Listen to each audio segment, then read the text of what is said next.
আসসালামু আলাইকুম। আশা করি আপনারা সবাই ভালো আছেন।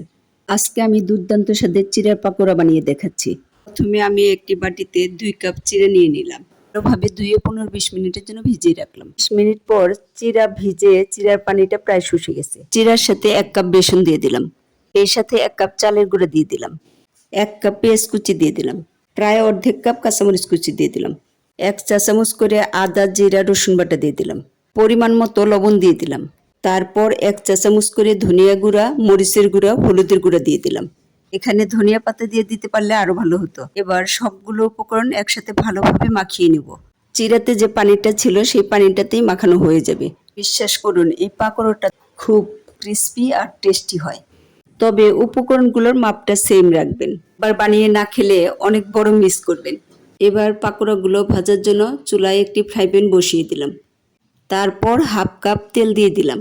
এটা গরম হয়ে গেলে বড়ার মতো ছোট ছোট করে দিয়ে দিলাম। এবার উল্টাপাল্টা করে ভেজে কেটে তুলে নিলাম। বাইরে বৃষ্টি হচ্ছে, এরকম ওয়েদারে এরকম ক্রিস্পি ক্রিস্পি পাকোড়ার সাথে চা হলে দুর্দান্ত জমে যাবে সন্ধ্যাটা। মেহমানদের দিলে তারা প্রশংসা না করে পারবে না আপনার। ভিডিওটা যদি আপনাদের ভালো লেগে থাকে তাহলে একটা লাইক, কমেন্ট, শেয়ার দিয়ে দিবেন। যারা ফেসবুক থেকে দেখছেন তারা আমার পেজটা ফলো দিয়ে দিবেন।